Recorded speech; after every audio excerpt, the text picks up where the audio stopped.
and welcome to today's Chancellor's Forum, Women Who Fly. This is such an exciting program, and we are so grateful to all of you who are here with us today. And I want to extend my sincere gratitude to the many Bar Association committees and sections that sponsor today's forum, including the planners, the Military Affairs Committee, and the Women's Rights Committee. I also want to thank the Civil Rights Committee, the LGBTQ plus committee, the Women in the Profession Committee, as well as the public interest section. So you can see how important this program is to the Bar Association. For decades, the women of the Women Air Force, this program will highlight the contributions women have made in the field of military aviation, from World War II's Women Air Force Service pilots through today. And this is where I wanted to say, for decades, the women of the Women Air Force Service pilots were denied veteran benefits granted to male veterans, despite being military aviators, because their government asked them to stay silent.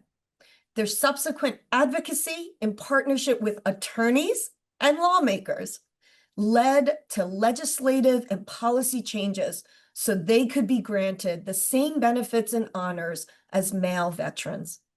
The advancement of women's rights enabled future generations of women to have equal opportunity to serve their country in all facets, including combat.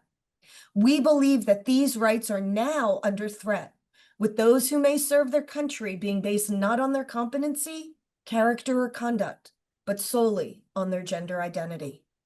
Like the generations that came before, we are now called upon to safeguard those rights for all through advocacy, legislation, and, if necessary, litigation.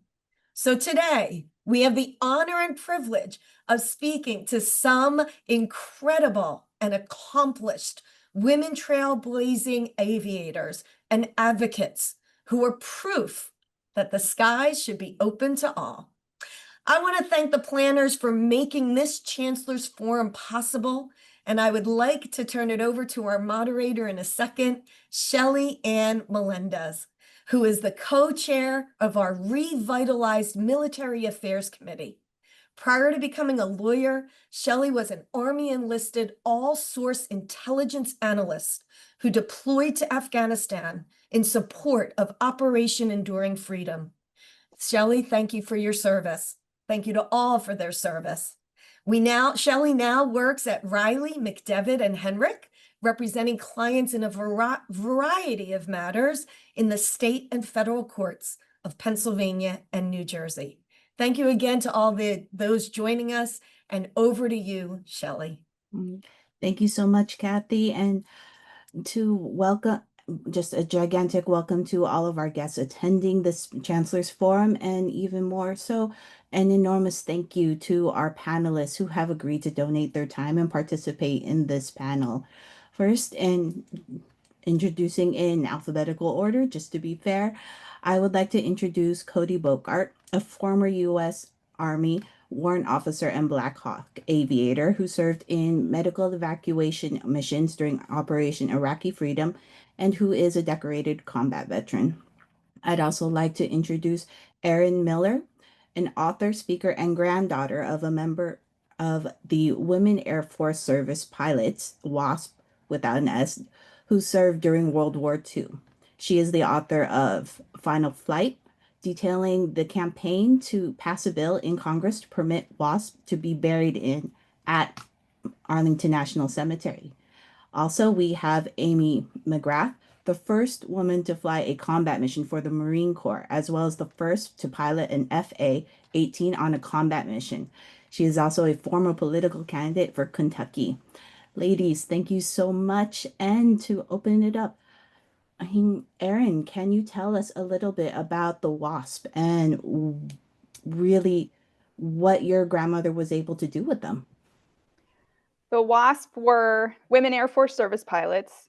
They were the first women to fly formally for the United States Army, and they were hired during World War II. There were 1,102 of them, but they had over more than 25,000 applicants for the program.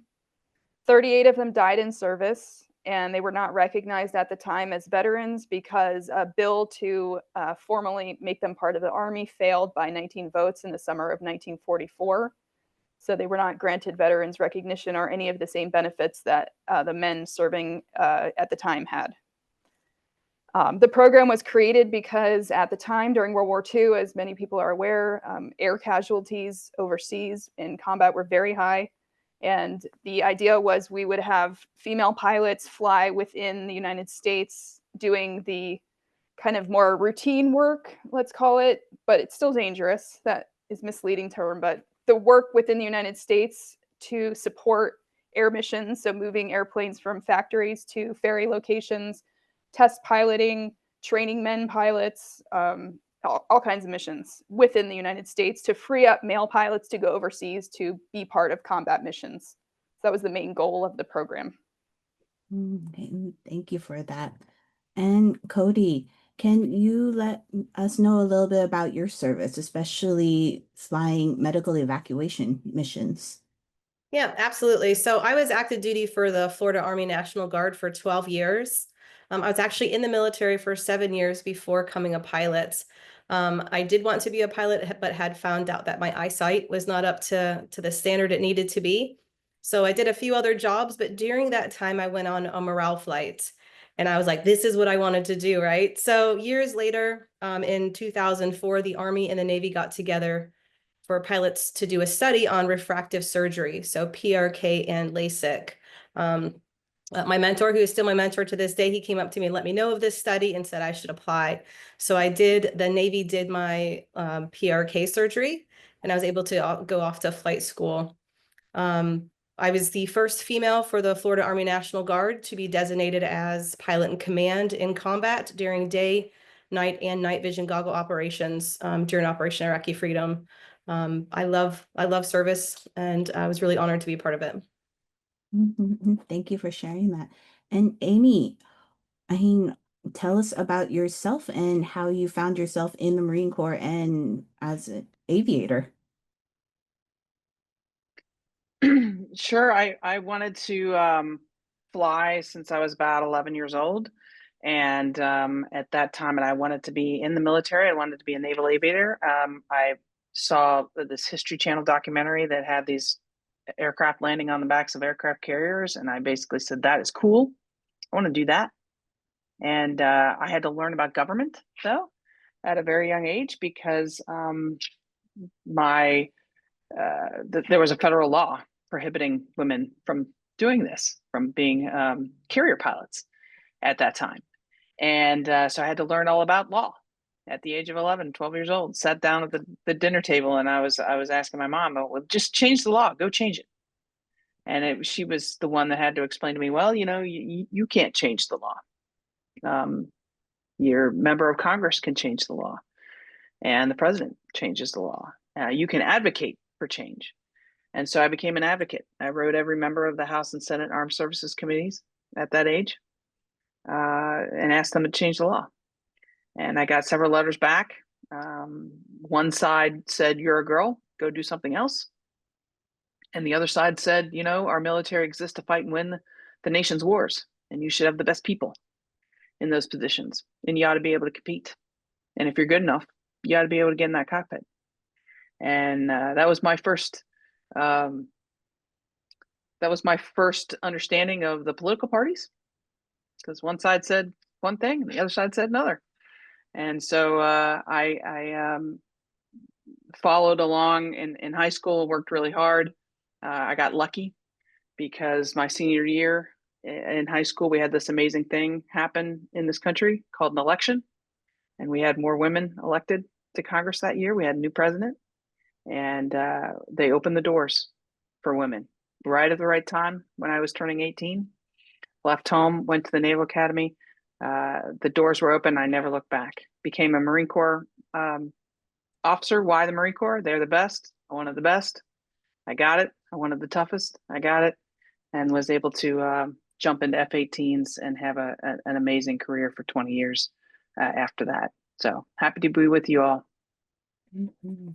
Thank you so much for sharing all of that. And kind of in that same vein, we are going to play a clip from Senator Duckworth where she talks really about one of her experiences as a pilot and actually the experience where she ended up being injured. Because that day was when the daily gifts started for me. That day, I had been in country in Iraq about actually 8 months to the day. And we've been deployed for over 10 months. We were getting ready to be towards the end of our tour. I was just out flying a regular day's worth of missions. It was during the second battle for Fallujah. So we started early and we flew all over Iraq, north, south, east, west, and we ended the day in Baghdad. And actually, it was a really good day, Steve. It was just, I mean, I got to fly with a crew that I loved flying with. The pilot in command was a Missouri National Guardsman, very wry sense of humor. In the book, I have some some Army aviation humor in there. Don't let your kids read it. You know, we were done with our missions, and I actually had time to stop to get a milkshake and a stir fry made to order in the green zone, which was a nice break from the meals ready to eat out of a bag we usually got to eat. When we got this call on the radio, we need you guys to do a detour. We need you to go over there and pick up some passengers. And it was coming back from that detour that we flew basically over a nest of insurgents who had been flushed out of Fallujah. And they just shot everything they had up into the air. And you know, when you get enough people throwing basketballs at the net on a basketball court, one of them is going to go through nothing but net, right? That's what happened. One of those RPGs literally just came through and landed in my lap and vaporized my right leg and kicked my left leg into the instrument panel of the bird and severed that. It took off the back of my right arm. It left my arm remained attached just with some skin. And then we did everything we could to land the aircraft. I tried to help land the aircraft once we got the bird on the ground. I passed out trying to help do an emergency engine shutdown. And then I don't remember anything else of that day. And in the process of writing this book, I was actually given this gift of getting to find out about all the different parts of the day, because I found the doctors and the nurses who took care of me. And then in the book, I really go into detail because you see, my buddies thought I was dead and they thought they were recovering a body to be buried for my family. I didn't get a tourniquet. I didn't get any first aid because they knew I was dead. My pilot in command is a police officer and an EMT in the civilian world. And he said, Tammy, you were just torso. There was no bottom half to your body. I knew you were dead. But I wasn't. And my crew chief, Sergeant Fierce, that's a great name for a sergeant, isn't it? Sergeant Fierce had the presence of mind, even though he almost lost his leg, to realize that the body that had been thrown on top of him, my body, was still bleeding, which meant that my heart was still beating. And in the book, it described, they realized there was more and more blood sloshing on the floor of the aircraft, which is when they went, holy cow, she's still alive. And Chris Fierce actually refused medical help when the medic got to him and pushed him towards me. And that was the beginning of many people moving to save my life. Oh, here's my 6-year-old. Hi. We read all about you. Uh-huh. So every day is a gift because they gave me the gift of life that day. And every day, you know, I shouldn't be here, but here I am. And I have this beautiful 6-year-old. This is Abigail, right? This is Abigail, that Senator Akaka named her, Abigail Okalani. Hi, Abigail. She can't hear you. Oh. I have my earphones in. Oh, So I see. Okay. every day since that day has been a gift. Good gift. And I try to live up to the sacrifices my buddies made to save me. Okay, so Senator Duckworth just detailed obviously one of her most challenging obstacles that she faced during her service. Amy, what was one of the most difficult experiences that you had during your service? Well, nothing like that. I very fortunate to not have to have had a mishap of that nature, or being shot down, or an ejection from an aircraft. That's really tough. I think, you know, the toughest time for me, there were a lot of tough times. There was a lot of tough training. Probably some of the top five included basic Marine Corps officer training, which tests the heck out of you. Survival training, where you go many days without any food and you end up in a sort of a prisoner of war camp. I mean, boy, you want to talk about learning about yourself. You're going to learn a lot about yourself when you go through that training. And then I went through the Marine Corps Division Tactics course, which is kind of like the Marine Corps Vision version of Top Gun out of Yuma. That was one of the top 5 tough things I've ever done. And then, you know, combat itself was very trying. It was an extremely austere environment, doing, in the case of Iraq, 3 missions a day, not a whole lot of sleep, and trying to make sure that you are in the top of your game, because the Marines on the ground are dependent on you. So it was busy. And the good news, I think, is that I felt tremendously prepared. I was well trained. I was confident I knew how to do the job. And I didn't think too much about it until I came home, in terms of the bigger picture. But all of those things, you know, when I think about the top 5 things that were the challenges, those were really challenging courses and experiences for me. In terms of being a woman, I mean, I feel like I was kind of a fish in a fishbowl. Everybody knew everything. I think there's good news and bad news, right? When you mess up, everybody knows you messed up, because you never blend in. And when you do something good, everybody knows you did something good, because you never blend in. So you sort of get used to that as a minority. And I got used to it, and it just it didn't bother me over time. So Thank you for that, Amy. Kodey, I understand that doing helicopter missions is different from flying F-18s. So what was there anything that you found that was particularly difficult? And do you feel that your gender played any kind of role in that? Yeah, so really listening to the senator's video I actually got slightly teary. Being an air ambulance pilot, it's a very intimate relationship with our passengers on the back, whether we're the pilot or someone's the medic in the back. It's, you know, we hear the same noises, we smell the same smells. It's a very intimate relationship. And being a young aviator, I wanted to fly, but I knew when I flew, it was someone else's bad day or their last day. So that I would say would be a challenge, but I revel in that type of high op tempo mission. I loved being there to help people get to safety, to a hospital, or to get home, or whatever that looked like. We had one little girl in Iraq who we would take every month to go do her dialysis. I mean, so there's always, you know, positive stuff. But I think for me, the biggest challenge I faced was navigating everyone's preconceived notions of who I should be rather than who I truly am. There were assumptions about what a military pilot should look like or act like. And at times, you know, I had to work twice as hard just to be seen beyond the surface.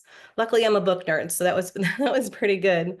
But once people understood my drive, my purpose, and my commitment, the only real challenge was left was one that we all face, and that's pushing past our own doubts to meet our full potential. Thank you for that.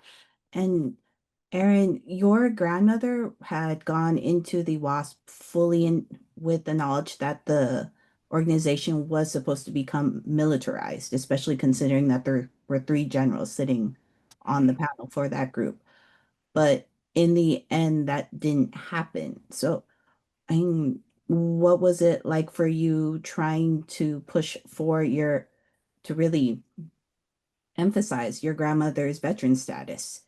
even with the difficulty of organizations saying that, well, technically she really serve. She wasn't a veteran, but she was. So one of the challenges was growing up, I did not see her any differently. My dad is a Marine Corps combat Distinguished Flying Cross recipient from Vietnam. My great-grandfather flew for the US Army in World War I. My grandma had a uniform when I was growing up. We went to events. She had her uniform on. Like, I didn't know the difference. To me, she was just like them. And I didn't really understand it until I was much older that she and her fellow pilots had to work multiple times over the years to get recognition. And it was always in these piecemeal sorts of ways. You know, when they when they worked for recognition in 1977, that was signed into law by the president, even though they were recognized retroactively as veterans, as were 37 other groups from history, they still were not recipients of the same benefits that the men had received. Like, they didn't get the GI Bill that the World War II people had gotten. They got some benefits, but not all of them. They were supposed to be recognized as veterans. Her DD-214 has an asterisk on it that says this is only recognized for service provided for Veterans Affairs. I mean, today's Veterans Affairs, Veterans Administration rules, which is where all that came in with Arlington, which I guess we'll talk about later. So the challenge was that I personally didn't quite understand all of that until this happened to my family. And I had to work much harder to understand all of these different times over history that they had worked to be recognized for what they did and how they were seen differently than their male counterparts. Mhm.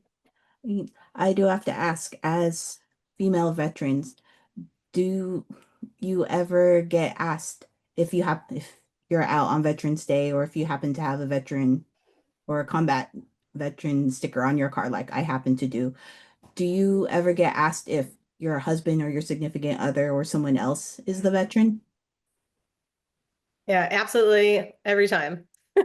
It's almost 100% of the time. One of the things I mention in my book that I joke around a lot is my grandma always wanted to go to Applebee's on Veterans Day because they give veterans a free meal. And they never questioned if she was a veteran or not. They gave her free turkey dinner or whatever. And so I always talk about that one. Mhm. Mm, This is a little bit of a segue, I, but Kodey, Amy, you mentioned mentors, and Aaron, in your book, I know that you mentioned someone who also stepped into kind of championship your grandmother's really wishes in pushing that bill through Congress. I guess, were you able to find mentors, or did you kind of did they come to you, or was it something that you really had to work at, finding mentors in military aviation? Amy, I Uh, see you're laughing. yeah, I'll start. Well, there were no women mentors to me. They were all men. Um, one of my mentors, in particular, was somebody who was my sponsor at the Naval Academy. So I got a chance to meet him and get to know him. He was had flown in Vietnam, and he was an attack pilot. Somebody I very much looked up to because I wanted to do what he did. And he wasn't somebody who I think it really embraced women in the military and initially, and maybe in most of his career, but he grew to sort of be told women are coming, and he loved his country and the Navy so much that he said, okay, this is the way it's going, and I'm going to be a part of the success of women coming in. And so he was somebody that I really looked up to, who mentored me really my whole career. Whenever there was a problem or a fork in the road, I would call him up and ask him, where do you think I should go? What do you think I should do? And he wasn't the only one. There were others as well, but they were all men, and they are important. Did they fall out of the sky? No. I think it was mutual, but they were definitely there. And so this isn't, it's just a way for me to say there's really awesome men out there that if you're in a profession that doesn't have a lot of women or doesn't have a lot of minorities, it shouldn't matter. At least in my case, it didn't. I had some amazing Americans who helped me out. Kodey, what about you? Were you able to find mentors or? Yeah, absolutely. I was in the same boat as Amy. There were no females, definitely to be mentors too, whether I was in my aviation career or my human resources career, that I started out with in the military. I didn't have a whole lot of female mentors, but the gentleman who told me about the study for me to have eye surgery, his name is Gary, and he is my mentor to this day. I love this guy. He's like 200 years old now, but he's amazing. He, and he, like hindsight, he was like, I didn't think you were going to make it through flight school. And it's because he had never seen someone like me who had been in one profession and completely changed into the aviation sector. Usually it's people who are crew chiefs who then become pilots. So he was really interested to see that this human resources office girl really enjoyed it and did well at it and continues to succeed and grow within the aviation sector. I still talk to him to this day, whenever, especially since I'm an aviation safety advocate, whenever things or events come up, especially in the helicopter industry with helicopter accidents or things of the nature, he and I are always on the phone together talking, not trying to plan out what happened in that event, but really just to console and talk to one another, like, hey, do you know this person? How does that affect you? And, it's just a really good opportunity when you can find a good, strong mentor that stays with you. So I'm quite grateful for him. Erin, did your grandmother ever mention really when individuals who kind of helped out when she was in service, or was that kind of delegated to another part and not really brought up? So my grandmother learned to fly with a civilian pilot training program in 1940 at the University of Maryland College Park at the College Park Airport. And she had a particular instructor there that was really great, and he was very well known in the area here. She learned in a Piper Cub, and when she went to WASP training, she had a really great instructor, Rig Edwards, who she talked about until the end. And one thing she told me, he gave her Hershey bars, and she even had a Hershey wrapper at one point that she had kept for like 50 years from him. I have a picture of him. I don't think I sent it to you. But yeah, and anytime I asked her about, was there gender discrimination? She'd be like, oh, But she always said the men at first thought it was kind of odd when she showed up to do her job, but once they realized she could fly fine and knew what she was doing, they didn't really care that much, which is not the story I've heard from other people. So I always wonder if it was just my grandma being nice, or she just didn't want to tell me the bad stories. But she really didn't ever mention anything bad, but it was similar to these two. Like, you find men that are helpful, and yeah. Mm-hmm. Well, I guess just as you were going through your careers, did you ever feel that you were given particular notice because of your gender, or in an opposite way, maybe put off to the side a little bit because of your gender, and considering just the visibility of your positions? Kodey. Yeah, I don't know if I know how to answer that specifically. I never felt any different. I didn't see it because I didn't care what anybody thought. Like, I knew I was going to go to work. I knew I was going to do a good job, and I knew I was going to be good at it. So if they had some issue with my gender, I don't know if I was readily apparent. I was also young. I was 24, 25 when I was in Iraq. So maybe a little bit naive to everyone else's bias around me for the most part, but I just went in, I went to work, I did my job, I did a good job. So that's just kind of how I navigated through all that. Mm-hmm. Amy.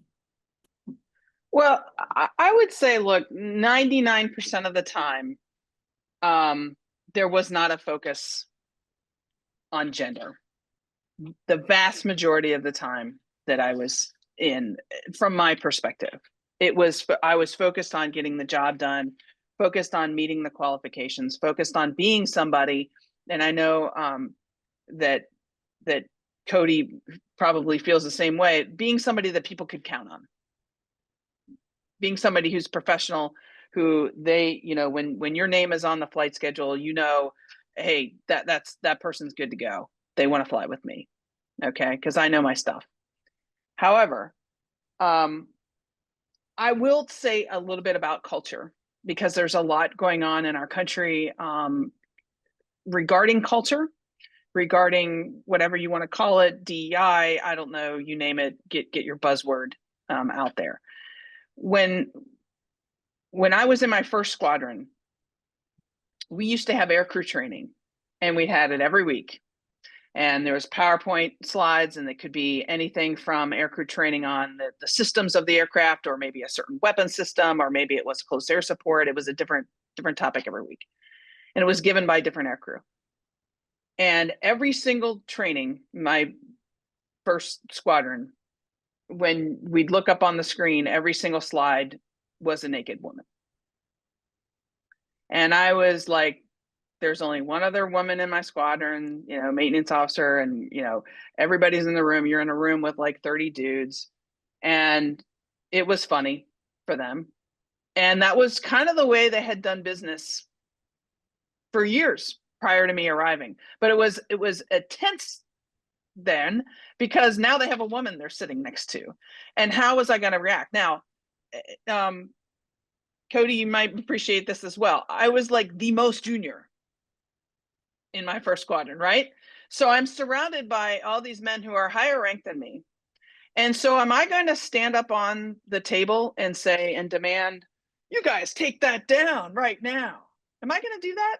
No, that's not what I did. I had no credibility. I had no qualifications. I was trying to fit in, man. And so I just took it, and it was kind of annoying, and well, really, that's great. Let's get on to the next slide.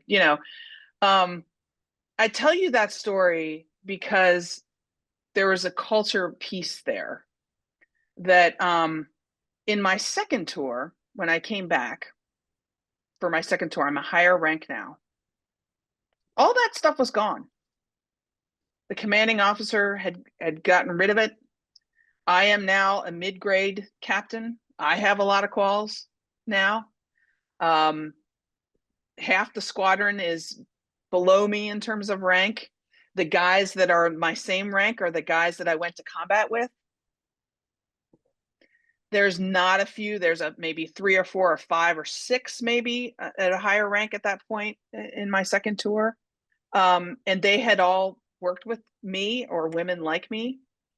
And so the culture had changed, and it became not acceptable to do those sort of locker room antics. And do you know what happened? Nothing. The jets did not turn pink. We were still able to drop the bombs on time, on target. We were still a professional squadron. It didn't change the camaraderie. It didn't, they didn't break apart. We were still really good at what we did. And the culture was better. And it wasn't just better for Amy McGrath. It was better for those guys too.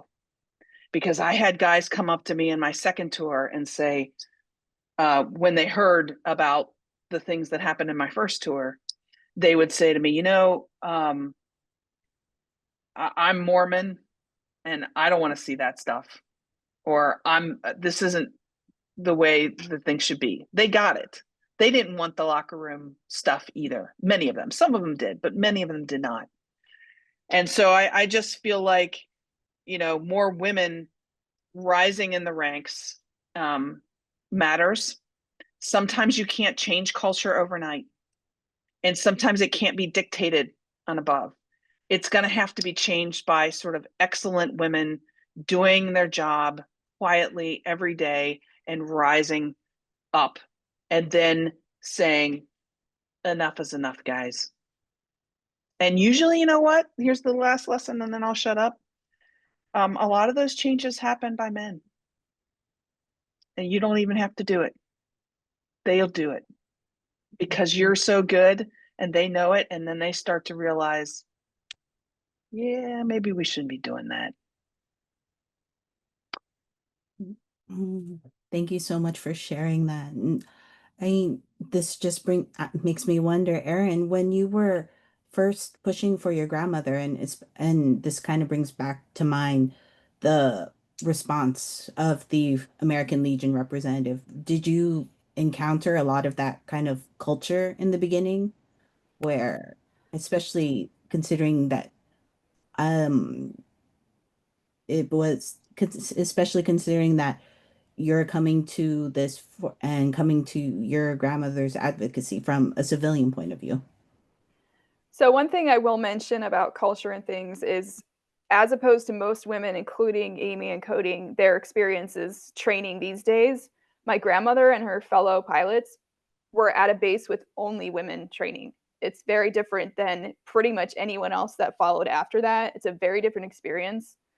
And then once they were done with training, then they were sent out to random bases where they might have been one of a couple people. So it's a different experience, and that culture, they even at one point during the war had to disallow planes who were not affiliated with the WASP from landing at Sweetwater Field where they trained, because the men would have emergencies over top of the airport because they knew the whole base was only full of women. So they had to disallow that. And my grandmother felt very much this sense of camaraderie with all of the women she trained with and with other WASP that she didn't even know until much later on. She felt like they were all her sisters. She had this very connected experience with them, even if they hadn't worked together during the war. And so, yeah, I always mention that because that is a very different experience than some of the people who came later, women who were the only one in their unit, and they were very isolated. Anyway, so, but as for me, working on behalf of my grandma for this, one of the challenges was explaining all of these different rules and things that had happened over the years since she had served. Fortunately, there had been several times over the years that people had worked to try to get them recognized for different things. One of them being Colonel Nicole Malachowski, the first female Thunderbird pilot, when she was working at the White House in 2009, worked to get a bill passed to recognize the WASP with the Congressional Gold Medal. So that helped to get the WASP already recognized and more so out in the culture. So some of the members of Congress were still there because it was only 6 years later that I was working on the bill for Arlington. So a lot of them were familiar with the WASP, so that really helped with that issue. Okay, thank you for that. And I'm glad to hear that it was such a bonding experience for your grandmother. I know that when I went through basic training to AIT, my job training, I just happened to go with a large group of females. I'm surprised a job that keeps you in front of a computer in an air-conditioned room would be popular with females. And unlike some other branches, the Army actually allows you to select your job. So guess what first choice was? So I was actually able to go from my basic to my job training to my first duty station with a large amount of females who I had basically known from day one. So I could only imagine that was maybe something similar to what your grandmother was able to experience during her service. But and then just keeping on that aim, did you happen to encounter any special um obstacles during your command, especially given that you were in positions where you were the first? Kodey, especially being the first pilot in command. I don't know if I experienced any obstacles. I think just from my training, hovering hands down is a challenge for anybody, regardless of gender. Right? It's like trying to balance a beach ball during an earthquake. I think as far as my time in combat, when I did become the first female for the Florida Guard, in that role for pilot day and night vision goggle operations was, I don't know if I had to fight for it, but I had my mentors and my friends who had to support it. My maintenance test pilot, my IP, our senior, or we call the bull warrant, had to vouch, like, Kodey's good for this. Usually at the time, pilots for pilot command, we had to have at least 500 hours. They're like, hey, she is set. She's running as pilot command of our missions right now. She's being the air mission commander of multi-cruise ship flights into downtown Baghdad or Fallujah or wherever, so she's capable and ready here at 400 hours. So let's do this early. It helps everybody. One thing I found I was frustrated with was we had, being in a medical, we have forward bases. So I was at a forward base with a very small team. We had another small team. But back at the home base, we'd had another female pilot from an attached unit that we were with. She was PIC capable, but she never made her PIC while we were there. But I was like, let me fly with her. And I was like, we have 2 female medics. And I was like, let us do a mission. Like, why can't we have the first all-female crew? And they were not interested in that whatsoever. So I was really sad by that. That was like something I really wanted to accomplish when I was there. But at least for myself and the women who followed, beyond me, I'm glad that I was able to help forge away in some way. I do wish I could have just pushed that needle a bit further with everybody. Thank you for that. Would have been amazing to have known that something like that could have happened as early as Operation Iraqi Freedom. Amy, did you encounter any special experiences or obstacles when you were in command? I think when I think back on my military career, I think there were tons of challenges and tons of obstacles that you overcome. And I also think, and this isn't gender dependent either, every individual will find something that they fail at. And one of the things that I've seen with successful people have been able to rise through the ranks, people who you want to be around during combat, people who you can trust, are the ones that have tested themselves and have failed at times, but then were able to pick themselves back up and move on. Every person is different. I have seen men who failed night land nav. I'm not sorry, not like night CQ, night carrier calls. Who then had to go fly something else because they couldn't fly onto the backs of aircraft carriers. I've seen men and women fail academic tests, fail swim qualifications, for example. For me, at the basic school, which is a school in Quantico, Virginia, where you're trained as a basic Marine Corps officer. So it's a non-flying school. It's a lot of rolling around in the mud. I failed night land nav, and I wasn't used to failing things. And I really failed it really bad. Ended up at the FBI Academy, which is like the other side of the base. But it taught me a really important lesson because I didn't quit. I didn't cheat. I didn't try to get out of it. I didn't try to turn my flashlight on or something like that and I legitimately failed the thing, and I went to remediation for the next month every weekend. And I became like the best darn night land naver on the ground ever. And I thought that really didn't matter until I went to survival school, when I actually was like the only one in my entire platoon that knew how to do night land nav. And it was because 3 or 4 years prior, I had screwed it up so bad. So I think my point in saying is that there's challenges for everybody. It's how you handle the challenges that make you successful. Be wary of people who have never failed anything.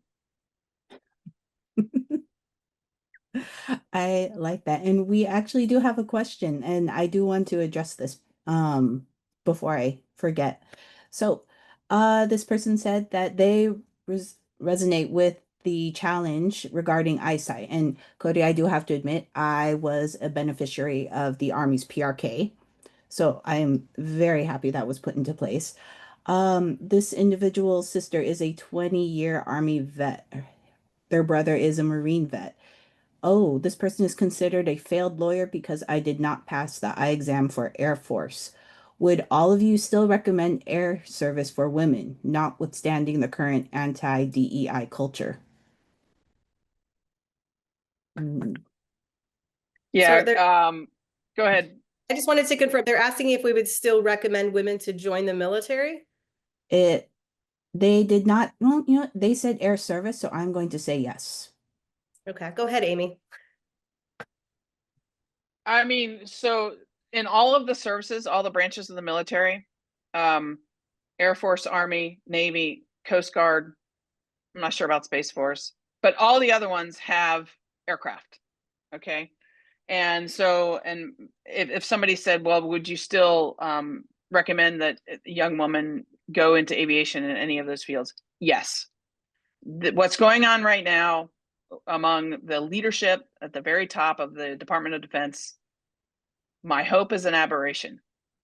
And I believe that the vast majority of people who are in the military and in the National Guard are professional. They want good people. They want talent next to them, people with integrity who are going to be safe and going to complete the mission. That's what they care about. So one of the things I love about the military, and then I'll shut up, because I did run for office, and I can tell you, there was more sexism in running for office as a candidate for Congress and as a candidate for US Senate as a woman than there was in 20 years in the Marine Corps. Why? Because at the end of the day, at least in my experience in the Marine Corps, you know what people care about? Can you shoot? Can you drop the bomb? Can you fly the plane? Are you going to have my back when I'm getting shot at? Are you somebody I can trust? That's what they care about. And at first, they might be a little wary, like, ooh, she's different. But then once they know that about you, that's what they care about. Yeah, and I would add, Shelley, like, if this person, if you feel it, if it's visceral to you that you want to be in aviation, go do it, right? Know your value, know your space, and never let anyone define your potential. You know, the military offers unmatched opportunities for leadership, growth, impact. Find some mentors, right? Seek out supportive networks, but don't be afraid to speak up and stand up for what you want to do. Because whether it's in a military service or you find your way in the civilian sector through aviation, if that's your passion and drive, it takes one step to move forward. That's it. Mhm. I have to agree wholeheartedly with that. I enlisted actually after I received my college degree, and I went into the army because I knew that was the branch that you could pick your job. But when I happened to tell my mom, who I, how can I say this? Her reaction was less than pleased. I had actually wanted to enlist after high school, but I deferred to my parents' wishes and I enlisted after I got the degree. And so I said, I'm free. I want to do this. I told her I enlisted in the army, and she looked at me and went, why not Air Force? So, on that note, just considering kind of the current climate, I mean, do you feel that the current climate is actually one that would help or hamper people who actually want to go into service, especially females? Oh, I was going to make one point too, which kind of Oh, mhm. goes back to what Amy mentioned about culture changing. And I get asked this a lot about why aren't there more women in aviation? And it's kind of a vicious circle. Like, because there aren't more women in aviation, the culture doesn't change as easily because there aren't as many women in it. And it's just like this circle.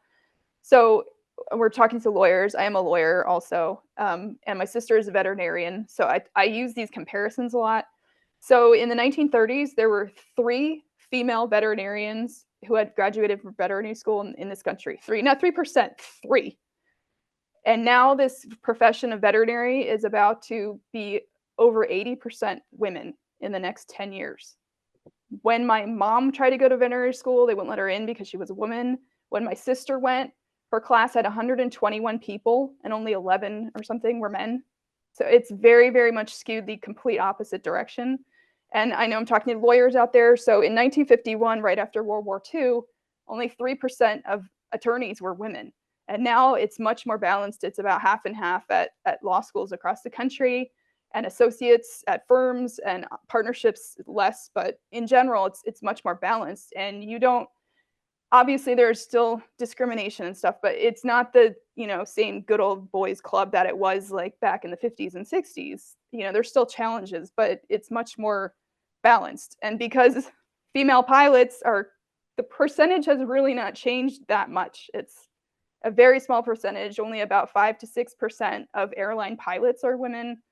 9% of commercial pilots total are women. It's a very small percent. It doesn't really grow. And when you don't have more women joining, the culture doesn't change, and it's just this circle that doesn't change. So if they don't join, then it won't change. Like, is the point I was trying to make. Oh, that is a perfect point. And actually, that brings us to a great question. What can be done to help encourage more participation? Kodey, I know that you have your books, Hilo Girls. Amy, I know that you're a champion for actually encouraging more females into aviation. And I know, Erin, you do so much work just promoting WASP and what they do and continuing that tradition. So in this day and age, and especially considering the climate, what can be done to encourage participation? Well, I know Kodey has, and I'm sure Amy has at some point, participated in outreach events. There are women in aviation, girls in aviation, various minorities in aviation days and STEM days and all this stuff all over the country constantly at schools and air shows and different events, and just constant outreach. And I tell people it's like a numbers game. You might talk to 100 kids and like 5 are interested. You just don't really know. You just have to constantly be out there talking to people. Mm-hmm. Yeah, I was going to add. So, yep, my children's book series, Hilo Girls, is, the whole goal is to introduce children, regardless of gender, to aviation and to my passion, which happens to be helicopters. But the fact is, if any child in the world doesn't know about it, they don't know they can do it. And often, especially if they don't see themselves in it, right? If there's someone who doesn't look like them. So that's important. But, networking, socializing, putting yourself out there to meet people in the industry and ask the questions. And if you see an aircraft in the sky and you have an interest, ask questions, learn more about it. And if it's your pull and your drive, you'll find a way. But those networking events, you'll find mentors and friends who will help uplift you and give you guidance along the way. But I go back to the youth. We constantly have all these events where we're talking to college kids and high school kids about aviation, and that's great. And I think we can, need to continue doing that. I firmly believe we need to plant that seed way earlier. Start exposing our youth to aviation from the onset. So like with each of my books, for example, I write STEM curriculum that accompanies the book to teach them about wind patterns. Like the first one is how to, to use a compass, tell cardinal direction, where the wind is coming from. And the kids build a windsock. So that gets them interested in it, right? And then book 2, the kids are going to build their own night vision goggles. And so you just, show them young, let them see it, smell it, and touch it. And we'll have an aviation advocate for their life. Mm-hmm. Mm-hmm.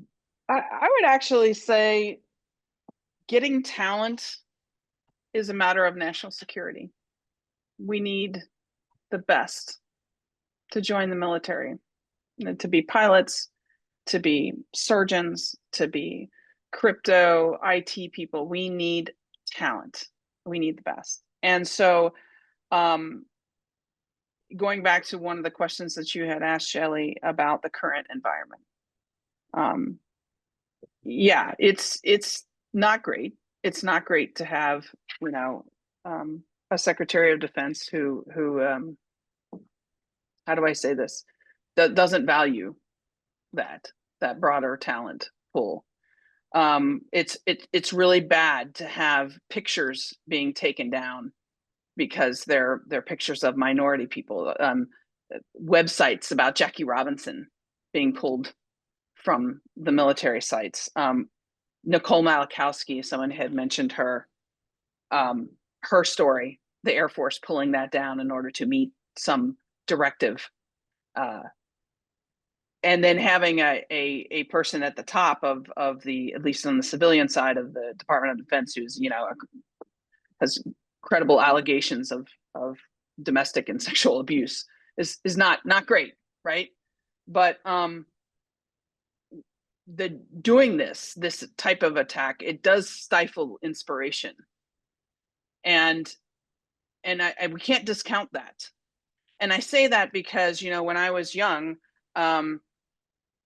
my heroes were John Glenn and Alan Shepard. True. These are, you know, first man to orbit the Earth, first man American in space. But you know what? They were also Rosemary Mariner and Matisse Wright.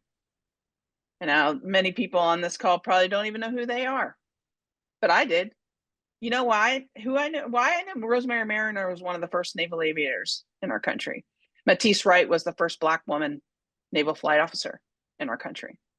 I knew who they were at the age of 18, 19, 20 as a young midshipman. Why did I know that? Because the military championed them. They told us about them. They told us their stories, just like they told us the story of Alan Shepard and John Glenn. And I could see them, and they were like me. And if they could do it, I could do it. And I needed that. I mean, and I think, you know, that's important. It's also important to not throw away our history, to sort of whitewash our history. The Tuskegee Airmen, they fought for a country that did not give them full rights. Erin's grandmother, she fought for a country that would not give her the same benefits of the men that did the exact same job. And she did it. That history needs to be told. And I think that's really important, not only for respect for the individuals that did that, respect for Erin's grandmother who made it so that I could follow my dreams, but also for the men who serve today. They need to know the history, because it didn't just fall out of the sky. The culture isn't the way it is today because it just happened that way. And there's still a lot of things that we need to work on. So hope that answers your question. It does. And I think it brings up a really great point that I think it's an appropriate time to address. Originally, we had Emily Schilling, who it was going to join us as a panelist. Emily Schilling was the first openly trans service member and also an aviator.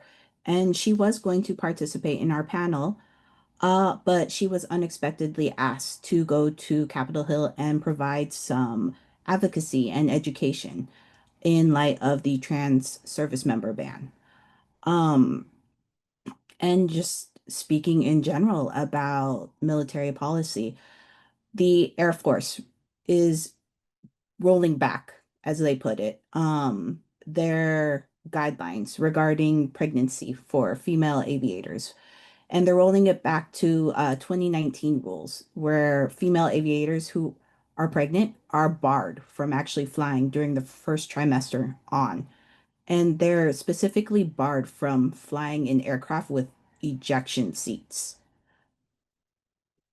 I do have to ask you guys, the reason why they're specifically barred from flying in aircraft with ejection seats versus any other seats?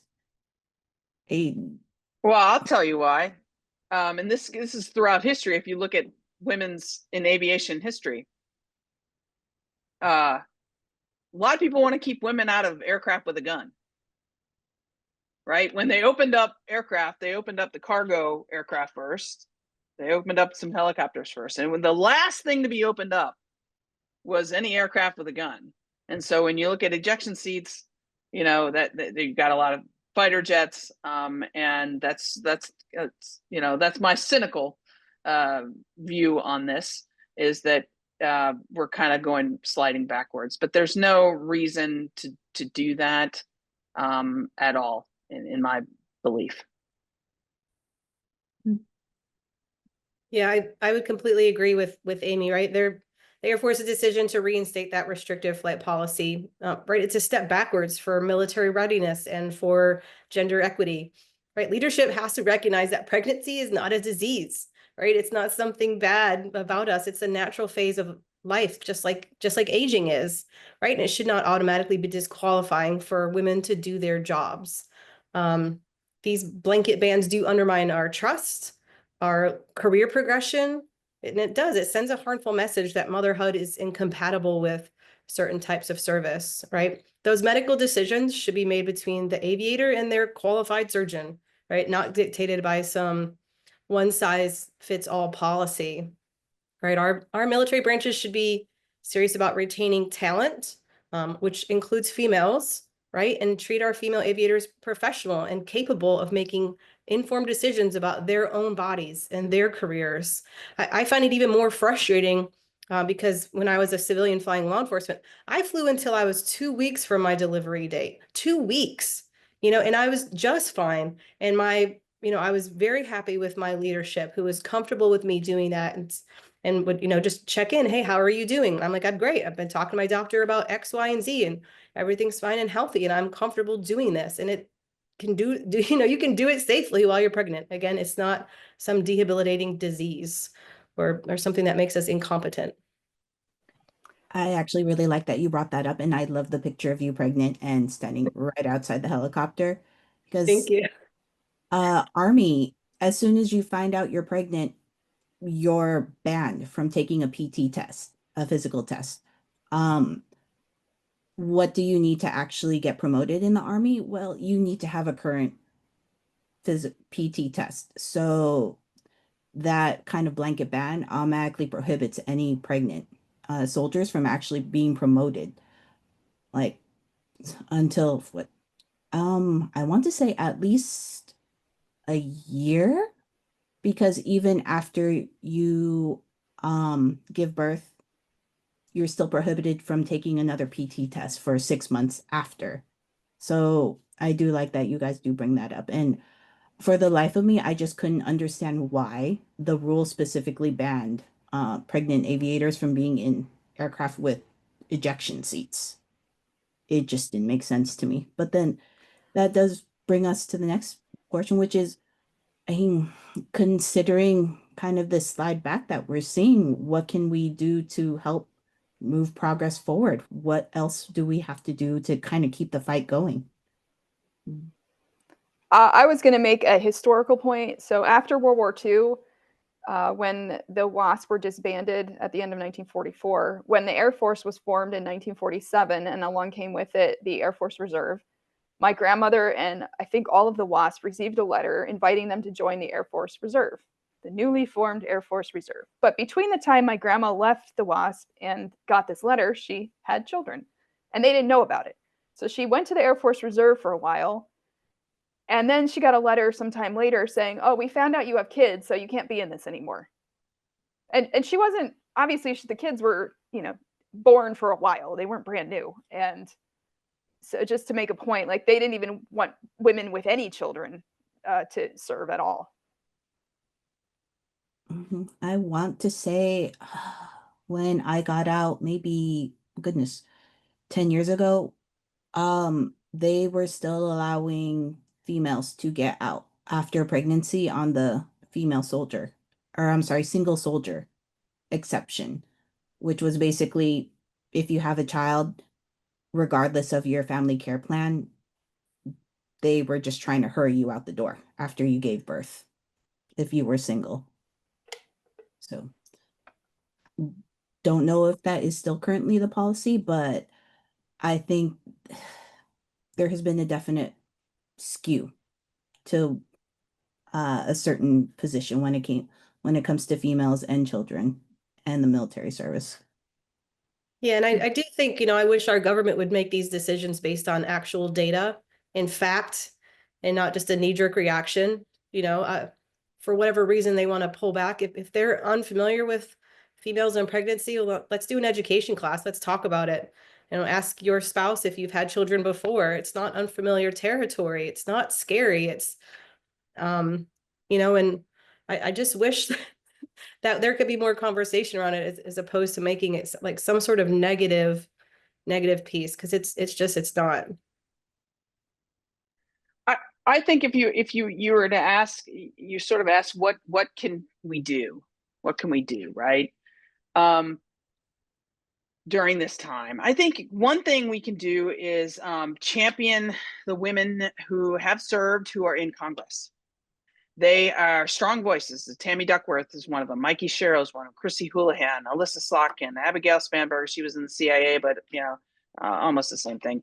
And I mean, there are some women, right? They're not many, but there are some, and they have an important voice that other members of Congress listen to. So when the military doesn't always have the policies that we like, what is our recourse? Congress. And so I think that's one thing that people can do. People can help them stay in, help candidates who are women who have served get into office. And the second thing is not to remember that women in the military, a lot of times, particularly on controversial issues, cannot speak out the way that you and I can. I'm retired, so I can kind of do whatever I want, but they can't. So, for example, women's reproductive rights has been sort of an issue in the last few years, right? Well, it's been an issue for a long time, but particularly in the last few years. Women in the military, we don't get we get assigned a base. We get told to go to Alabama, Kentucky, Texas. And if you need reproductive care and the military doesn't provide it, which right now they don't, and you need it, and you're enlisted, you can't get it because you are essentially stuck in a state where you can't get that care. So now if you're a civilian, you get in your car and you drive to another state that maybe, well, in the military, guess what? You can't do that. You do that, you're AWOL. You're absent without leave. You get prosecuted. So women in the military, we've given up a lot of rights to be in that military, even more now. And I think that just reminding people of that and keeping that, keeping on top of that, specifically for the lawyers, all the lawyers, because this is an important issue in my mind too, that women in the military, because there's so few of us, it's hard to bring up, but it needs to be brought up and thought about. Mhm. Well, thank you for bringing that up. And that just brings back, there was a great quote that I am taking out of the foreword to Final Flight, Final Fight. It was by Martha McSally.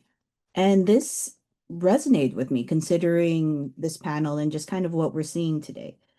And here, I'm just going to read it, but it's in the forward, and it's where Martha McSally says about your book, Your Grandmother's Journey.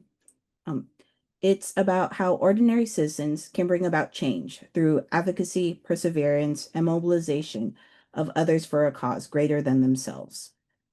And I want to say that for service members, they raise their hands and they volunteer. And yes, they do volunteer. And because they volunteer, they do give up a lot. Especially, as Amy said, they give up their voice. So in organizations and communities like this, where it is civilian, primarily civilians, who maybe have an opportunity to do or say something, but don't necessarily know what steps to take or where to go to bring about that change. Where can they go and learn how to be a part of that greater movement? This is one of the things I talk about when I give talks to students. I use the story of going to Congress to get this law passed on behalf of my grandmother to talk to them about making change in their own communities. You don't have to go to Congress to get everything done, right? Like, not everything requires a federal law. You need to look at your problem and figure out who's in charge of it. Do you need the school board? Because I'm talking to kids a lot, right? So, school board is one, the county council, your city council, your state representatives, and this is why it's important that we have civics in school to learn about the different levels of government. This is a very big country with all different levels of government and cities and states and towns and counties. But I think the first step is like figuring out who's in charge of your problem is step one. And luckily we have the internet. In this sense, it's good. You can Google what's going on, who's in charge of different things in your area and your community, and figure out, okay, and then you can learn, okay, who are these people on the school board? How do I talk to them? Oh, the school board address is such and such, and they have meetings on this day, and I can go listen to them have hearings, and I can email the people on the board and go talk to them. The same as you can do with Congress, which is what I did, right? You go down to Capitol Hill, you walk around, you go to offices, you talk to people, you learn who is in charge of different issues, and you meet with the people, and that's supposed to be one of the great things about our country, right, is our democracy and our access to people who are representing us in different facets. And yeah, who's in charge of the problem? That's the number one thing. And then figuring out how to access them is what I try to tell young people. And obviously for lawyers have a generally better understanding of this. But if lawyers can help these young people pro bono, or representing them or giving them advice, right? I can't fix it for you, but kids ask me all the time about different issues, and I tell them what to do. I can't do it for them, right? Because you're the best advocate for your problem, right? But so you can get advice from people. So having lawyers out there that are willing to just give advice and kind of explain how things work and how the government is set up and kind of explain where they need to go. Thank you for that. And I especially love that you do make a point of going into the schools and just really teaching kids about civics and how these things work and how change can be brought about.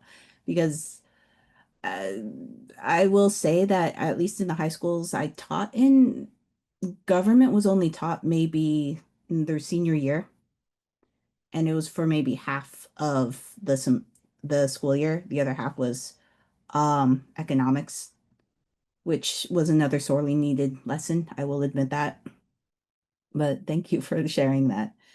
Mm, Just from where you guys sit, knowing what you guys have experienced and the things that you have gone, do you see any particular, I don't want to call them threats, but just maybe things that should be kept in mind, or some things that we should be on the lookout for, especially as we continue moving through this administration?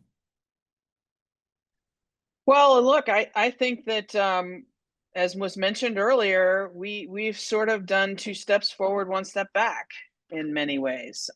We have hundreds, thousands of men and women, service men and women right now who have been serving for a decade honorably as trans persons doing their job, who are now being kicked out, as just one example.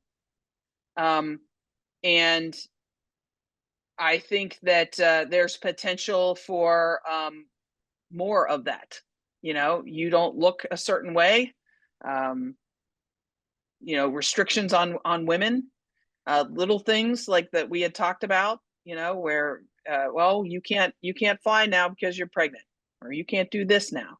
They're gonna, in my opinion, I think that you're gonna see a little more chipping away of some of the things, some of the progress that we have made. And so I guess that's a long way of saying progress isn't necessarily permanent. Kodey and I are the beneficiaries of people like Aaron's grandmother, people like Rosemary Mariner, who flew in the 1970s and 80s, and all of what they went through. And young women today may have enormous, and they do have better opportunities and more opportunities than Kodey and I had. But it's not permanent. It can be reversed. And I think that we have to watch out for that.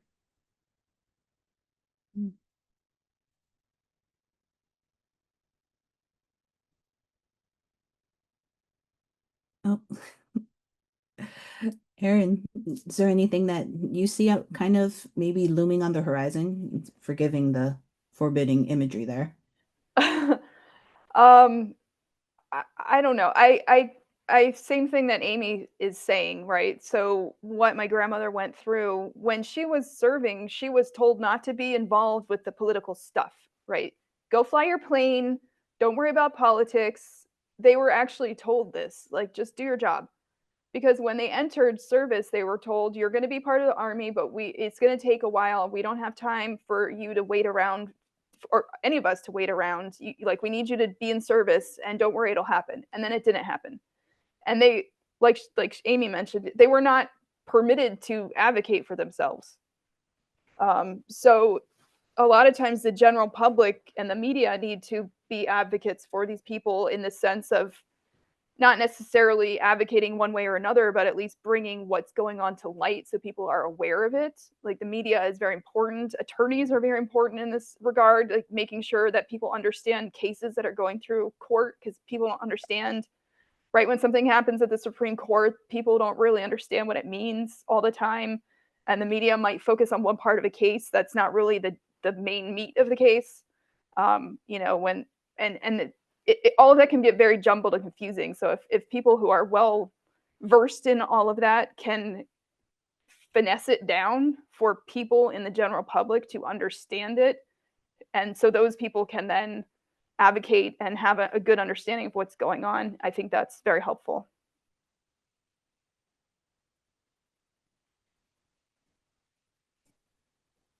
Okay, Kodey. Is there anything that you see?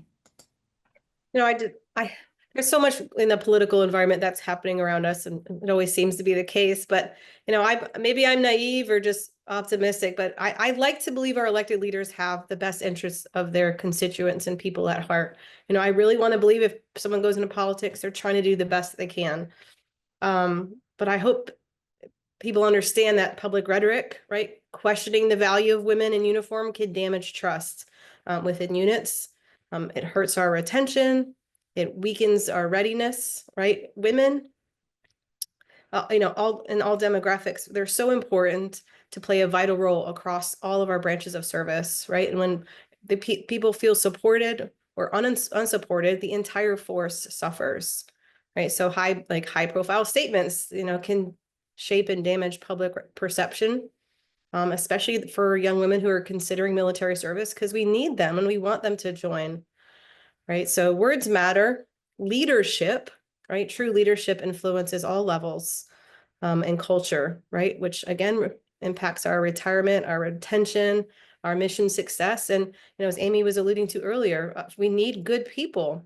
So let's build up those good people and support them as they defend their country. That I love that. And I love that it's not only hopeful, but it's motivating. And I think in these times, what we do need is a little bit of hope and a little bit of motivation, because this is what keeps us going. And on that note, we actually have another clip from Senator Duckworth, which I think ties in really appropriately for this section. If we can get that clip. Talk about your indomitable spirit, and that required you sometimes to speak the truth to power. And there's one moment in the book that I loved. It is when you are at Walter Reed, and an officer comes in and says, Secretary Rumsfeld is 2 rooms away. He's going to come in to visit you, and you need to get ready. And you asked, is that an order? And you were told, no, it's not an order, but don't you want to see the secretary? And you said, no, thank you. And the next day they sent a psychiatrist in to evaluate you. Yeah, because they thought I was crazy. I thought you were crazy. And I love this comment. You said to the psychiatrist, I think my decision last night makes me the sanest person in this room. Sir, you got to add the sir at the end of it. Tell us about that, and tell us about how you squared your military service participating in a war that you fundamentally didn't believe in. Yeah. Because I believe in our Constitution and our democracy. I believe 100% of the primacy of the civilian population over the military. That is the strength of America's democracy, of our nation. It's why we don't have military juntas. And as a soldier, I took my oath. My oath was to defend the Constitution of the United States. My oath was to carry out all lawful orders. And the American people and the Congress of the United States and the Supreme Court had said, this man, George W. Bush, is your president. And the Congress, and maybe, I think you were there for the vote, right, Steve, had voted, and on the Iraq war. And so as a soldier, even though I didn't agree with it, I believe in our Constitution. So of course I was going to go. Of course I was going to go. That is the whole point of our Constitution. It's sort of the same thing in the book. I talk about when I was recovering at Walter Reed, I met Dick Durbin, and there were protesters outside Walter Reed and protesting the war. And every Friday, the next load of wounded from Iraq would come in, and they would have to run through this gauntlet of anti-war protesters. And a reporter asked me, well, what do you think of those protesters protesting your participation in the war? And my answer was, I thought that's what I was fighting for, their freedom to express their opinion and have that protest. I truly believe that. That's why I'm proud of my military service. There's no dichotomy here. There is no conflict. If you are a soldier and you believe in the Constitution and you believe in upholding the oath, then there was no other option for me other than to go to war.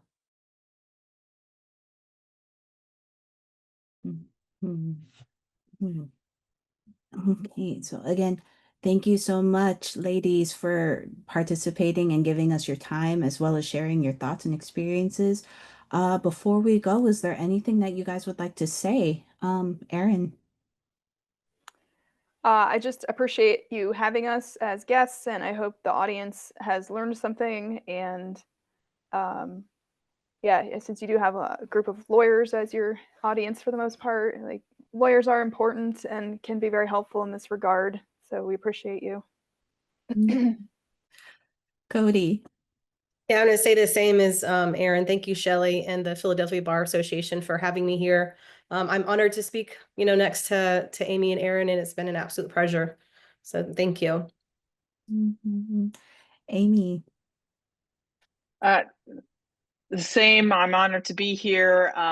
For the lawyers out there, what you do really matters. I wouldn't have been able to follow my dreams and serve my country if it weren't for lawyers digging into the law and legislators trying to change the law.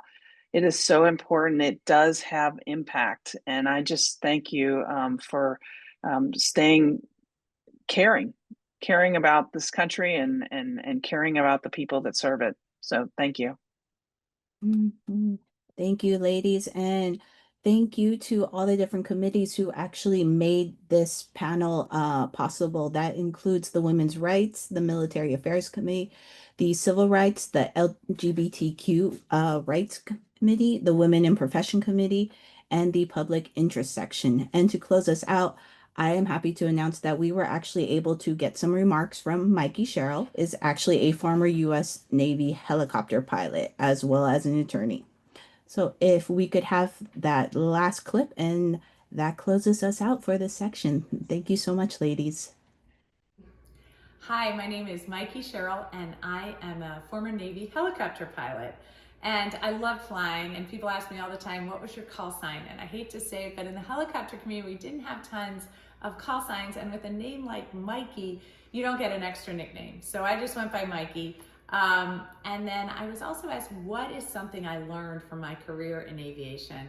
And I really learned in helicopter aviation teamwork, because we fly with a crew.